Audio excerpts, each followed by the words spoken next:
수업 시작하도록 하겠습니다.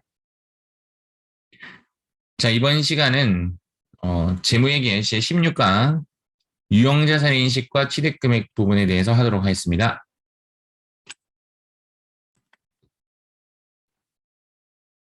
저번 시간에는 유형자산 종류에 대해서 했었죠.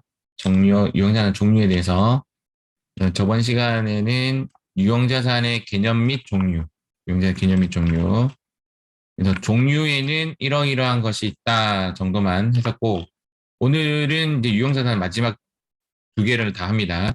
유형자산에 관련된 인식, 취득금액, 그리고 감가상각. 이렇게 시간이 두 시간하고 조금 빠듯할 수도 있겠다. 정확하게 모르겠지만 어쨌든 요 두 개를 하도록 하겠습니다.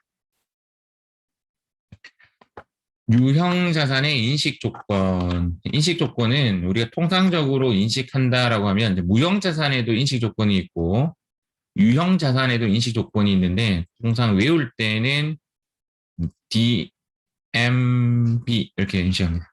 DMB. 무형자산은 여기에 ICD 이렇게 더 들어갑니다. 단어만 조금 캐치해내시면 되는데 이 단어 어렵지 않잖아요. 이 단어가. 그 비디오 보는 어플하고 이름이 똑같죠. 비디오 보는 어플하고 아니지 스마트폰에서 그 TV 보는 어플하고 이름 똑같고 얘는 무형자산에서 추가되는 친구인데 무형자산에서 욕하는 거랑 똑같죠. 욕하는 거. IC 여기까지 가면 진짜 욕이 되죠. IC 여기까지 이렇게 유형자산은 DMB까지 무형자산은 이렇게 여섯 개 이렇게 암기하시면 됩니다. 유형자산의 취득금액 결정은 일단 이제까지 해왔던 거 살 때 들어왔던 부대 비용은 전부 다 매입가에 넣는다. 그게 첫 번째 메인이고 두 번째 이제 여기서 나오는 것이 무상취득이다. 무상취득. 공짜로 취득하는 거. 공짜로 취득하는 것에 대한 답은 공정가치로 평가한다. 세 번째는 여기 다예요. 이용자 취득금액 결정은 세 번째는 뭐지? 이거는 매입 시 들어갈 부대 비용은 매입가에 넣는다. 이 주제죠.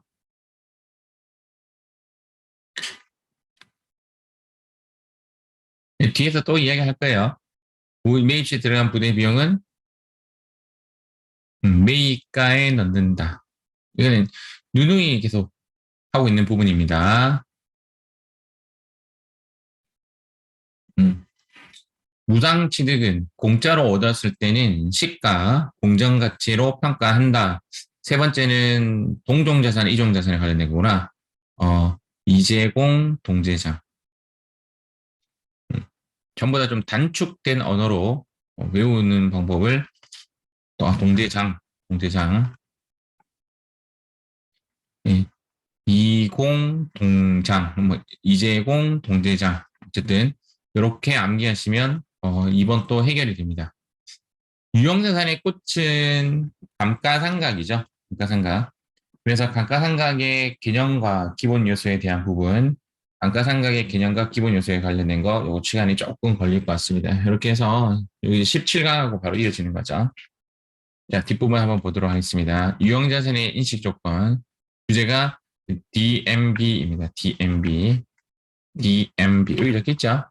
DMB. 정의. 유형자산 정의는 요거죠. 사용할 목적으로 형태가 있는 이렇게 주면 됩니다. measure라는 뜻입니다. 측정. 해당 자산은 금액을 측정할 수가 없습니다. 이러면 안 되는 거죠. 얼마인지 신뢰성 있게 금액을 측정할 수 있어야 한다. 세 번째, 자산이라는 것 자체가 효익, benefit이라고 되어 있죠. benefit이 유익 가능성이 높아야 한다. 세 가지의 인식 조건이 있습니다. 시험 문제로 이제 봤을 때는 이런 단어가 나와요. 측정, 효익 이런 단어가 딱 나와요. 정의는 이걸로 나오죠. 사용할 목적이고 형태가 있는 이렇게 사용할 목적인데 형태가 없는 이렇게 되면 무형자산. 여기가 지금 유형자산 인시 조건이 정의와 측정과 소익의 유입. 무형자산은 여기에서 ICB 또 추가가 된다. 이런 이야기입니다. 유형자산 취득금액 결정. 외부 구입할 때나 자가 건설할 때나 어쨌든 부대 비용들은 전부 다 매입가에 포함한다. 이것이죠. 이거고. 무상취득입니다. 무상취득. 다시 시작하겠습니다. 유형자산 취득금액 결정하는 첫 번째, 매입 부대 비용은 매입가에 넣는다. 이거 첫 번째. 자, 두 번째, 무상취득 시. 무상취득 시. 얘가 이제 핵심 포인트죠. 장부가액으로 기록하는 것이 아니라 현재의 시가로 기록을 한다가 포인트가 됩니다. 예를 들어서 이제 어느 사람이 이제 토지를 즉 무상으로 받았다라는 거죠. 무상으로 받으면 그 사람이 토지를 살 때는 1억에 샀다 하더라도 지금 가치가 10억이라고 하면 1억으로 표시하는 것이 아니라 10억으로 표시해야 한다. 이게 맞는 거죠. 그래서 얘가 이제 이론 문제로 나와요.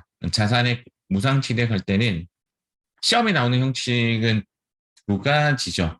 그러니까 무상 취득을 할 때 장부에 기록하느냐 안 하느냐 당연히 기록하죠. 당연히 기록하고 두 번째 장부가액으로 적느냐 공정가치로 적느냐 정답은 공정가치죠. 공정가치로 적는다. 이게 문제가 나옵니다. 음. 자, 교환 취득 시 아까 요거 암기하는 부분입니다. 요거 암기하는 부분. 그래서 이 제공 동제장 이종 자산은 제공한 자산의 공정가치, 동종 자산은 제공한 자산의 장부가액 이렇게 하시면 돼요. 이 제공 동제장 옛날에는 제가 이렇게 외웠어요. 이공계 우리 자연계를 이공계다 이렇게 외우잖아요. 이공계 동은 그냥 안 외웠죠. 반대말이니까 공정가치냐 장부가액이냐 이거니까 그래서 동제장 이 제공 근데 제자가 오답으로 나와요. 어떻게 오답으로 나오냐면 취득한 자산의 공정가치로 오답으로 나와요. 오답으로. 그래서 제자를 넣으니까 글자가 모습이 이상하게 돼버렸어요. 일단 기본적으로 이제공 이렇게 다 외우시는 게 좋습니다. 뜻은 이거예요. 이종 자산은 제공한 자산이 취득한이 오답입니다. 제공한 자산의 공정가치로 제공한 자산의 공정가치로 이종 자산은 제공한 자산의 공정가치로 그러니까 이종 자산의 의미는 예를 들어서 토지와 건물의 교환이죠. 이종, 다를 이자죠. 다를 이자. 다른 자산의 교환은 제공한 자산, 얘를 제공했다라고 하면 토지의 공정가치로 장부를 건물의 건물가액을 적어야 된다. 이 말이에요. 건물을 제공한다면 건물 가액으로 토지를 적어줘야 한다. 이거고 동제장은 이제 기계장치와 기계장치와의 교환인 거죠. 동종 자산의 교환은 제공한 자산의 이제 이 자산을 제공했다라고 하면 이 자산을 금액을 얼마라고 적어야 되냐면 상부가액으로 적어야 된다. 이 뜻입니다. 분계 문제는 안 나요. 분계 문제 안 나요. 이 뒤에 제가 분계로 사례를 했긴 했는데 분계로는 시험이 안 나요. 그냥 말 그대로 이 문구 그대로 시험에 딱 나온다고 보시면 됩니다. 이 문구 그대로. 유형자산의 교환 취득. 요 사례는 제가 설명 생략할게요. 사례는 설명 생략하고 이제 한번 보시면 또 이해는 가긴 갈 거예요. 근데 지금 현재 우리가 요 분계가 좀 어려워요. 우리 입장에서는. 그래서 이거 살짝 넘어가도록 하겠습니다. 실제 분계 문제는 안 나오니까. 그래서 패스. 자, 그 밖의 경우 정부 보조에 의한 취득도 우리 파트에 시험이 안 나요. 이것도 패스하겠습니다. 자, 이 부분은 패스. 패스. 건물의 철거 비용. 이 부분은 시험에 안 나올 것 같은데, 그래서 설명을 한번 해드릴게요. 설명은. 건물의 철거 비용에 관련된 거. 기존 건물을 철거하고 새로운 건물 지을 때. 이게 케이스 1이라고 할게요. 케이스 1. 이것도 시험에는 우리 회계 2급에는 안 나올 거예요. 세무 2급에 가야 나올 건데, 그래도 요거는 차후 여러분들이 학습하는 데도 좀 필요하니까, 두 가지 사례로 가볍게 들으세요. 가볍게. 케이스 1. 내가 이제 토지를 갖고 있고, 이제 여기에 건물이 있는 거죠. 건물이 있는데, 이렇게 건물이 있습니다. 그래서 얘 계정 과목이 뭐냐면 건물이에요. 얘 계정 과목이 건물, 얘 계정 과목은 뭐냐면 토지입니다. 이 계정 과목 토지. 그래서 지금 현재 내가 뭐 하려고 한다면 위에 거 얘를 뽀개버리고 새로 건물을 지을 거예요. 새로 이제 건물을 좀 더 크게 짓는다고 할까요? 건물을 이렇게 지을 예정입니다. 그러면 이 건물 뽀갤 때 생기는 여러 가지 비용들이나 또는 음, 돈을 못 받을 거니까 전부 다 이제 없애야 되겠죠. 그래서 붕괴를 한다면 이렇게 되겠죠. 내가 표현상 옛날 건물이니까 구 건물이 아웃되고 구 건물이 아웃되고 여기는 돈이 안 들어오니까 전부 다 손실로 처리합니다. 유형자산 처분 손실이라고 하겠죠. 처분 손실. 음. 그런데 건물을 이제 철거하면서 여러 가지 또 이익금이 발생될 수가 있어요. 뭐 가장 대표적인 예로는 건물 뽀개고 나니까 안에 있는 여러 가지 철근 같은 것들 그런 것들을 팔아가지고 좀 이익이 생겼어요. 이익이 생기면 돈이 들어오겠죠. 돈이 들어오면 그냥 차변에는 돈이라고 쓰고 오른쪽에는 요거를 이제 반대되는 계정으로 해서 유형자산 처분 손실을 좀 줄이는 형식의 붕괴를 해도 되고 또는 그냥 자비익 처리해도 됩니다. 이 케이스 1의 주제는 뭐냐면 어, 내가 지금 구 건물을 뽀개는데 새로운 건물을 짓는데 영향을 미치느냐라는 거죠. 붕괴할 때 영향을 미치지 않습니다. 얘는 얘대로 붕괴를 하고 얘는 이제 또 얘대로 신건물해서 붕괴를 잡아가시면 됩니다. 그런데 케이스 2의 경우는 뭐냐면 케이스 2의 경우는 좀 이런 거예요. 내가 원하는 토지가 뭐냐면 정사각형의 토지를 원하고 있습니다. 그래서 정사각형의 토지를 사려고 열심히 발버둥을 쳤는데 없어요. 근데 저기 보니까 건물 딸린 땅이 딱 정사각형인 거야. 그래서 어쩔 수 없이 샀어요. 사서 나는 이 건물이 필요 없어요.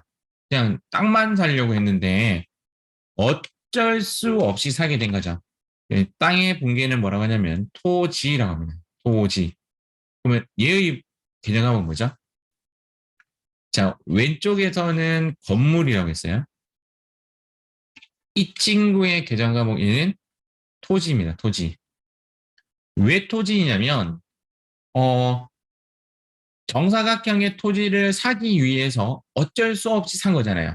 즉 토지의 부대 비용이라는 겁니다. 예를 들어서 토지가 100원이고 건물이 100원이라면 나는 이 토지를 사기 위해서 200원이 든 거죠. 하나 더 가볼게요. 이 건물 필요 없잖아요. 그래서 이 건물을 뽀개는 거죠. 뽀개는 비용. 뽀개는 비용이 또 뭐라고 한다? 토지라고 합니다. 뽀개는 비용이 100원 들었다고 할게요. 그것도 토지라고 하는 거죠. 자, 제 말에 공감은 하실 거예요. 토지를 사기 위해서 어쩔 수 없이 건물도 사고 그걸 뽀개기도 했죠. 전부 다 300원이 들었어요. 전부 다 토지라고 한다. 그러나 아까 이야기했던 대로 토지를 뽀개고 나니까 부수적 이익이 생긴 거죠. 그러면 그 부수적 이익은 어떻게 처리하느냐? 얘랑 비교했을 때 얘는 자비이익 쓰고 또는 유형자산 처분 손실에 반대되는 계정을 썼다라고 하면 이 친구는 토지의 반대되는 계정을 써요. 그러니까 토지가 예를 들어서 이익 금액이 50원이 발생되었다고 제가 가정을 하겠습니다. 이익이 50원이 발생되었다라고 한다면 토지 마이너스 50 이렇게 처리해서 토지의 매입가액을 낮추는 거죠. 나중에 이제 세무이익까지 여러분들이 학습한다면 이제 이런 문제가 나와요. 얘네들은 나오는 애들이에요. 앞에 제가 생략한 부분은 거의 안 나오는 애들이고, 얘는 나오는 부분인데, 결론은, 케이스 1은 각각 분개를 한다. 케이스 2는 싸잡아서 전부 다 토지로 잡아놓고, 나중에는 다시 토지에서 일부 차감해서 매입가액을 낮추는 이익이 발생되었을 때, 그렇게 처리하는 분개를 한다라고 보시면 됩니다. 그래서 이제 보면 이게 얘가 케이스 1이에요. 얘가 케이스 1. 기존 건물을 철거하고 새로운 건물을 지을 때는 기존 건물은 기존 건물대로 회계 처리하고 새로운 건물은 새로운 건물 따로 회계 처리한다. 각각 회계 처리한다. 철거 비용은 단기 비용으로 이렇게 적어놓을까요? 유형자산 처분 손실.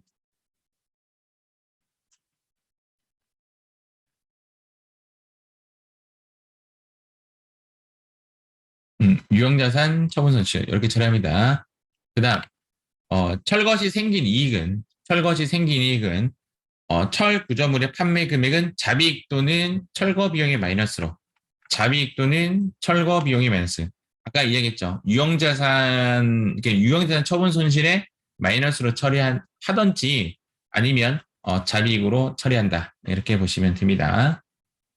그러나 케이스 2, 건물이 있는 토지를 구입하고 새로운 건물을 이렇게 지었다면 기존 건물의 철거 비용은 토지의 플러스로 처리를 해야 되고 철거지 생긴 이익은 토지의 매입가에서 마이너스로 처리한다. 이게 맞는 이야기입니다. 어려울 수 있는데 여기도 좀 더 추가했으면 좋은 게 건물이 있는 토지의 그 건물의 계정 과목도 토지입니다. 건물도 토지라고 처리하는 것이 맞습니다. 토지 부대 비용이 되는 거니까 그렇게 되는 거겠죠? 음.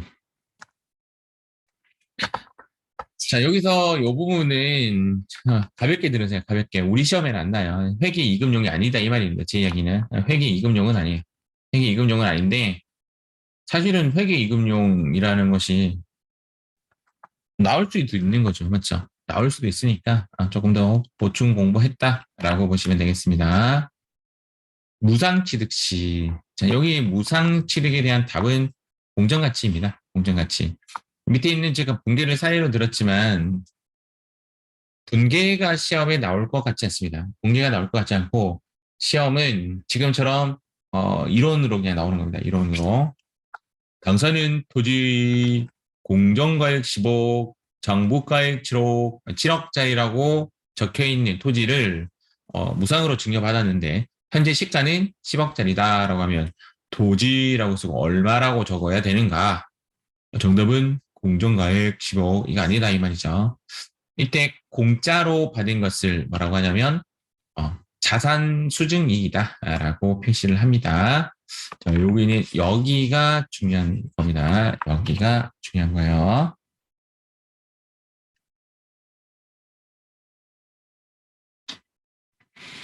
자, 현물 출자. 현물 출자도 시험에는 안 나올 것 같은데, 우리 입장에서는 출자라는 개념이 잘 안 나오긴 안 나오겠죠? 안 나온다고 볼 수는 없지만. 예를 들어서 우리가 이제 군밤 장수 한다라고 할게요. 군밤 장수. 군밤 장사를 할 건데, 겨울이니까. 제가 어릴 때는 우리 고등학교 친구들이 편의점 알바가 가장 인기 있었고, 편의점 알바를 이제 잡지 못하는 경우에는, 음, 친구들끼리 모여서 군밤 장사를 하는 친구들도 있었어요. 그러면 A라는 친구가 있고, B라는 친구가 있고, C라는 친구가 서로 10만 원씩 예를 들어서, 학생이 10만 원 어디 있어? 10만 원씩 내서 하려고 했는데, 얘는 뭐 가져왔냐면, 니어카 가져온 거예요, 니어카. 니어카 아시죠? 알죠? 니어카. 이렇게 니어카를 이렇게, 어, 니어카에, 이렇게 생겼죠, 니어카가. 이렇게 생겼죠, 니어카가. 니어카를 이렇게, 가져와서 여기에 군밤 기계를 이렇게 딱 설치된 걸 가져온 거야. 이야, 이걸 어떻게 구해요? 이 C는 얘를 구해왔어. 자, 여기서 이제 문제예요. 얘를 얼마나 터줘야 돼?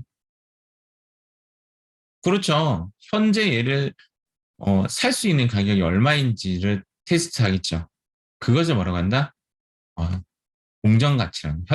공정가치의 의미가 뭐냐면 현재 팔 수 있는 가격이에요. 현재 팔 수 있는 가격. 공정 가치로 평가를 해야지 이거 새 거로는 측정하면 안 되죠. 맞죠? 새 거로는 얘도 이제 중고로 가져왔을 거니까 얘도 다 하고 나서 이거 또 팔아야 되죠. 새 거로 중고로. 그래서 얘를 뭐라고 하냐면 현금 출자. 미역가 가져온 얘를 뭐라고 하냐면 현물 출자라고 합니다. 출자는 말 그대로 이제 내가 일 시작할 때 먼저 내는 돈을 출자라고 합니다. 그래서 현물 출자, 현금 출자. 현물 출자는 공정 가치를 출자 금액으로 한다. 이렇게 되어 있습니다. 공정 가치를 출자 금액으로 한다. 똑같은 이야기예요. 똑같은 이야기 밑에. 그래서 얘를 공정 가치, 정답은 현물 출자를 했을 경우에 그것은 장복가액으로 해야 되느냐, 공정 가치로 해야 되느냐. 공정 가치나 공정 가액이나 똑같은 말이에요. 이렇게 보시면 됩니다. 자, 그 밖의 경우 일괄취득. 이 부분 또 뭐 시험에는 안 나올 건데 그게 어렵진 않아요. 제가 설명 한번 해볼게요. 내가 A라는 기계장치를 사고 밑에 사례가 나와서 바로 설명 해볼게요. A라는 기계장치를 문제 바로 볼게요. 일괄취득 시 공정, 이게 또 공정가치죠. 기준으로 안분한다. 안분이라는 말이 뭐냐면 공평하게 나누는 거예요. A 기계장치를 50만 원, B 기계장치를 30만 원, C 기계장치를 20만 원 하는데 내가 사장님한테 사장님 이거 한 방에 살게요. 얼마 해주실래요? 했더니 100만 원짜리를 80만 원에 해주겠대요. 그러면 A 기계장치를 얼마라고 적어야 되는가? 얼마로 기록해야 되느냐 이거죠. 그러려면 A 기계장치의 비율을 알아야 돼요. 이거를 A 비율이라고 제가 표현하겠습니다. A 비율은 총 금액 50만 원, 30만 원, 20만 원. 지금 내가 같이 산 금액의 모든 총계입니다. 100만 원 중에서 이렇죠. 100만 원 중에서 50만 원. 이게 A 비율이 되는 거죠. 거기에 얘를 얼마에 주고 샀다? 80만 원 주고 산 거죠. 그럼 이렇게 딱 계산하면 뿅뿅뿅 해서 얘가 40만 원이 돼요. 그래서 A 기계장치는 50만 원이라고 기록하는 것이 아니라 40만 원으로 기록해야 된다. 이제 그런 이야기입니다. B 기계장치.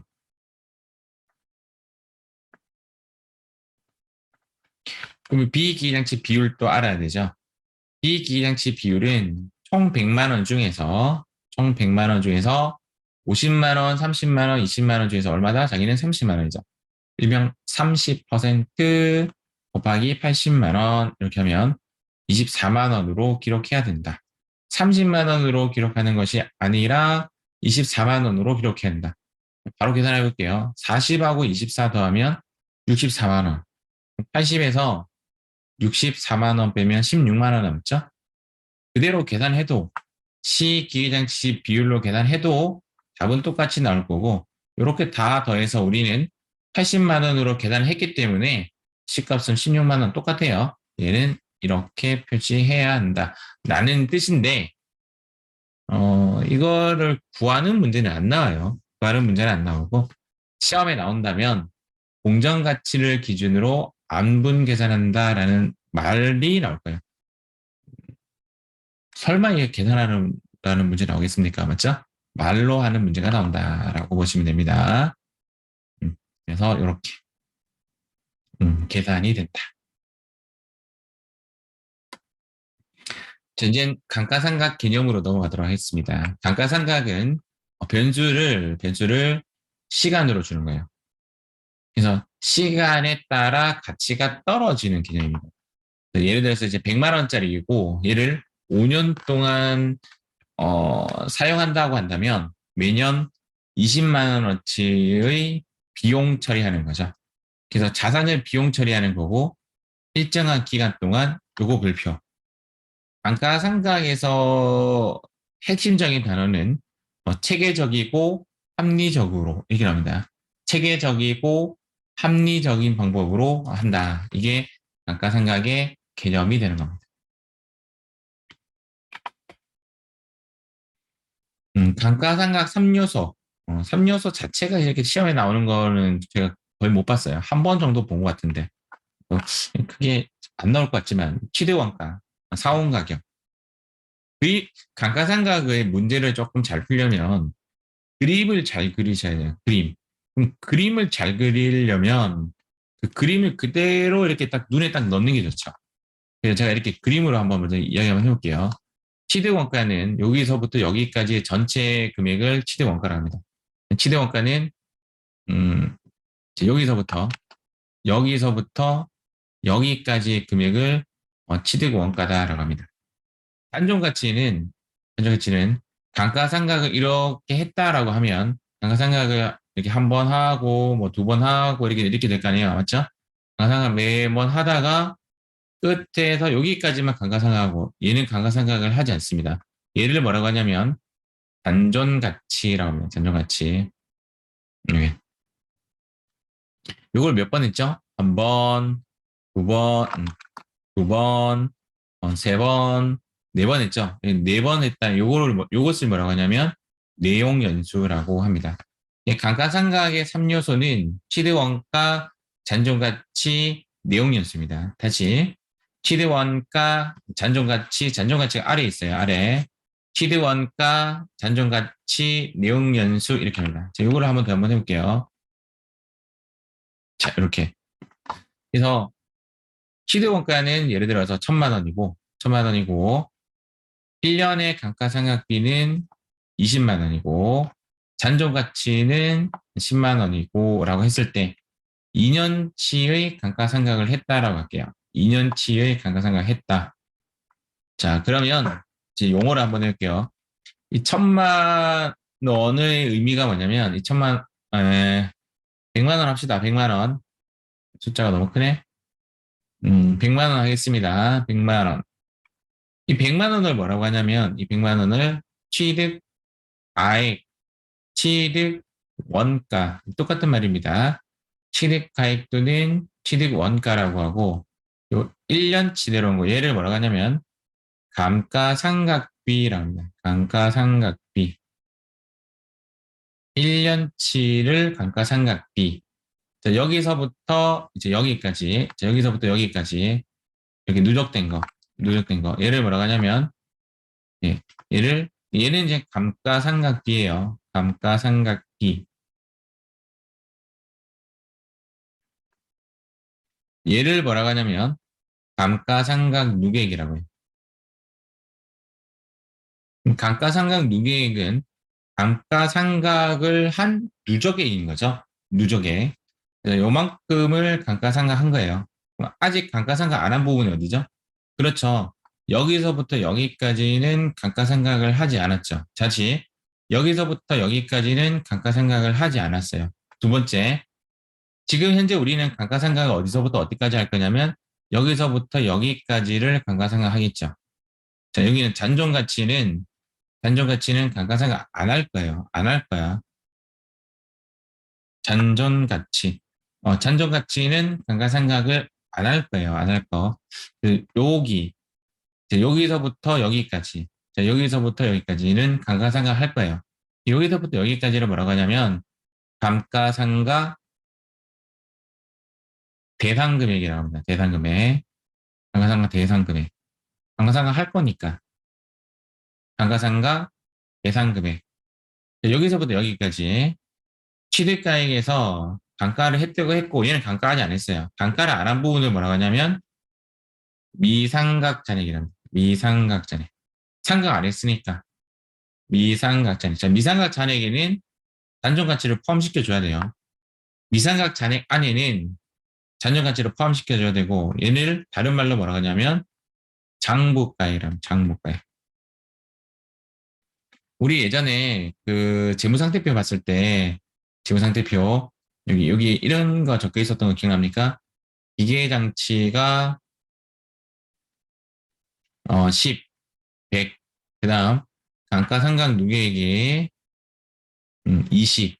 요걸로 표현한다면 40이네. 40. 40이면 여기 100이고 얘가 40이면 여기에 숫자는 뭐였냐? 요렇게 뺀 나머지였죠.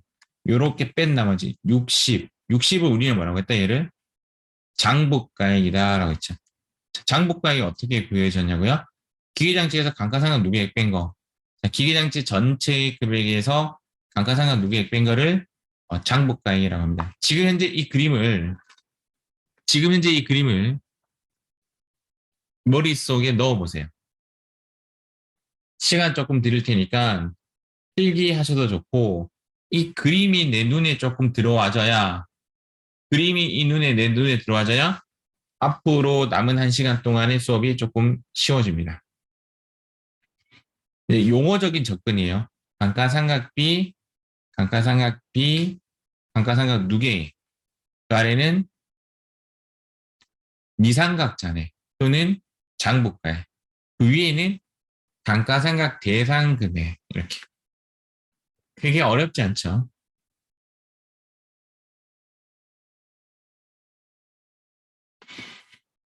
이 그림을 이해하시는 것이 좋습니다. 이 그림을 이해하는 것이 좋습니다.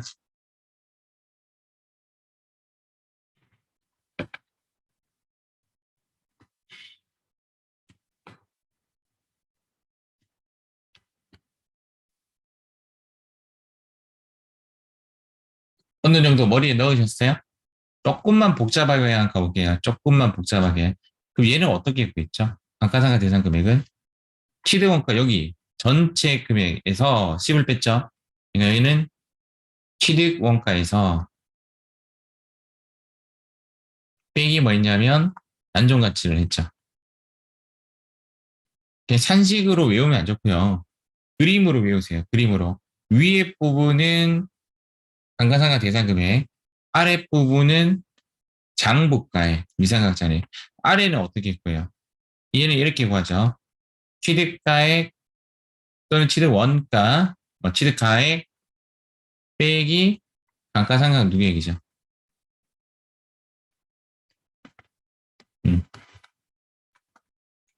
이렇게 되죠. 이 부분은 제가 지금 스크린샷해서 여러분들 단톡방에 한번 올려드리도록 하겠습니다.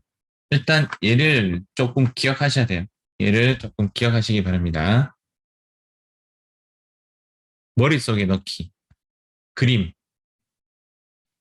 좀 더 제가 요거 또 이제 스크린샷하고 보내버리고 다시 한번 더 정리 한번 해드리겠습니다. 지웁니다.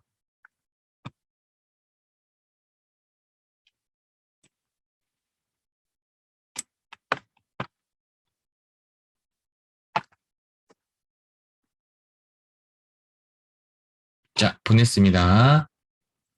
자, 여기를 이제 간략하게 이제 한번 이제 한글 빼고 한번 해볼게요. 아이고.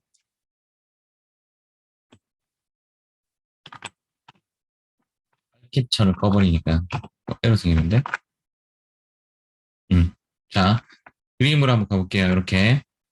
감가상각 B, 감가상각 B. 여기서부터 여기까지는 감가상각 누계에.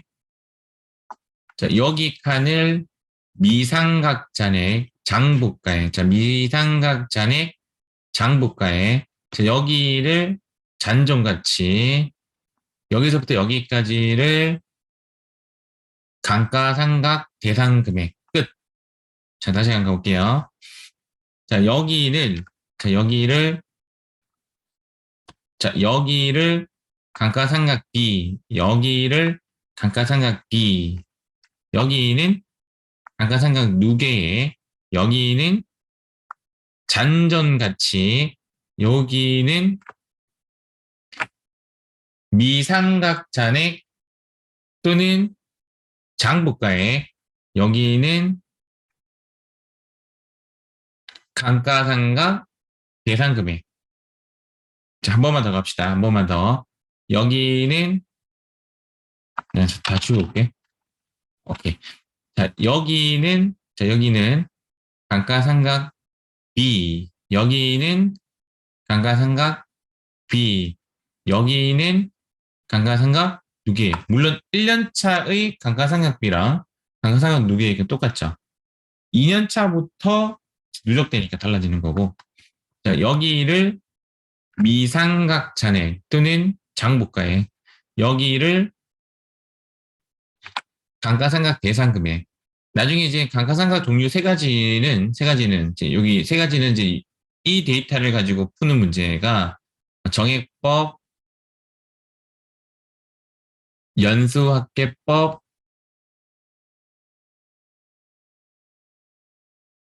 이 데이터를 가지고 감가상각 대상 금액을 가지고 얘가 또 한 개가 생산량 비례법.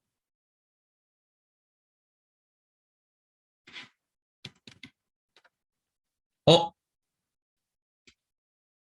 봤어요. 그해 우리는 얘 나오잖아. 국연수 맞죠? 국연수. 어 아직도 내 마음은 청춘이라 그해 우리는 그런 거 대빵 좋아합니다. 그다음 얘는 정률법 미상각 잔액으로 구하는 거 또는 이중체감법. 정률법이나 이중체감법은 미상각 잔액 또는 장복가액이라고 하죠. 얘는 이제 어떻게 구한다고요? 시대가액에서 감가상각 누계액을 뺀 나머지입니다. 시대가액에서 감가상각 누계액을 뺀 나머지는 여기서 구하고 이렇게 구합니다. 어쨌든 이 그림을 이렇게 기억하시는 것이 좋을 것 같습니다.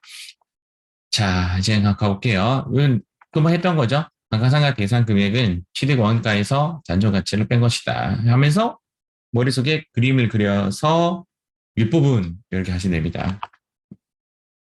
자, 요거 감가상각 대상 금액은 잔존 가치가 없다라면 그냥 전체 즉 100만 원이 감가상각 대상 금액이 되고 거기 나누기 5 하면 되죠. 나누기 5 하면 정액법입니다. 이 정액법.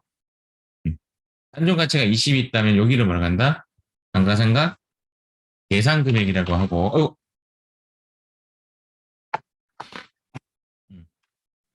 감가상각 대상 금액이라고 하고 윗부분에 나누기 5 그럼 16만 원씩 이거를 어, 정액법이라고 합니다.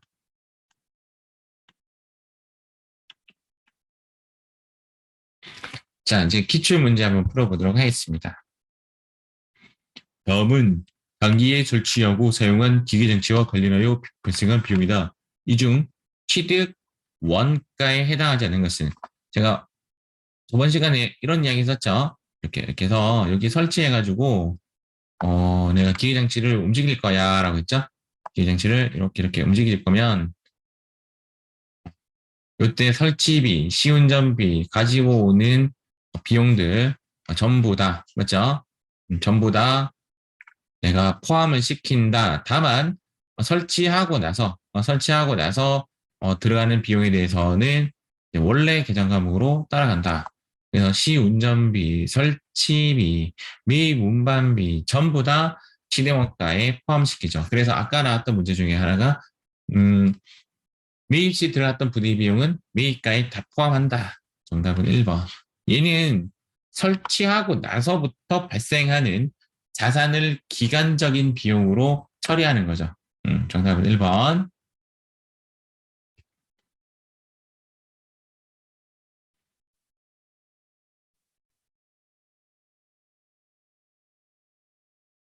다음 중 취득 원가에 포함되지 않는 것. 위하고 반대말인데 정답은 2번입니다.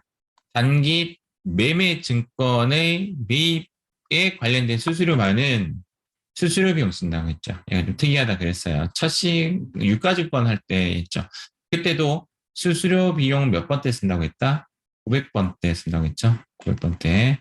900번 때 수수료 비용을 씁니다. 라고 했습니다. 900번 때 수수료 비용을 씁니다. 라고.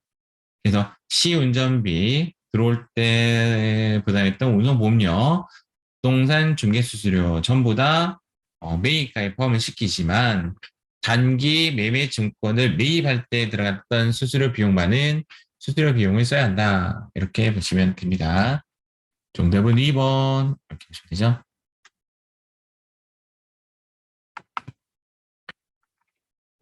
지금 현재 토지를 사는데 이제 3천만 원을 들였어요.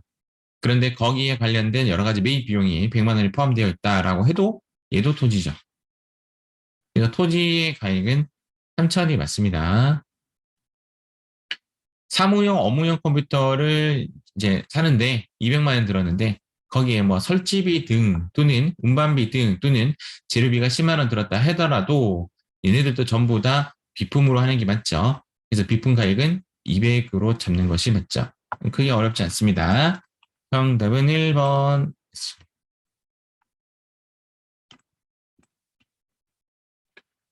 공장 신축을 위해 다음과 같이 토지를 구입하였다. 토지 계정에 기록하여야 할 취득 원가는 얼마인가?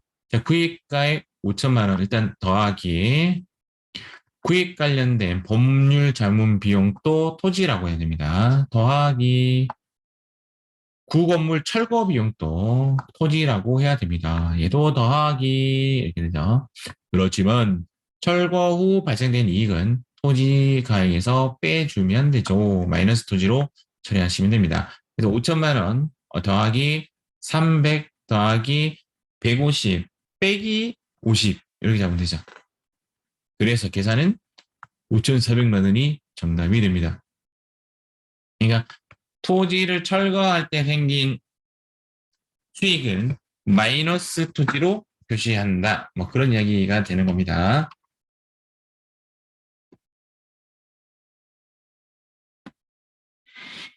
다음에 고래가 발생했을 때 회계 처리로 가장 적절한 것은 토지를 취득하고 사용할 목적이면 토지 맞죠? 토지 수하고 어음을 발행하였다. 토지는 지급보험 못 씁니다. 토지는 지급보험 못 쓰고 무조건 뭐 쓴다?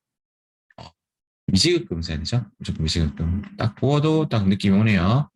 그래서 지급보험 쓴 너는 깽 이렇게. 그다음 취득 및 등기와 관련된 비용은 토지라고 해야 되죠. 수수료 비용 쓰지 않습니다. 정답은 3번이 정답이 되겠죠. 자기합수표는 무조건 현금으로 처리한다. 그래서 정답은 3번입니다.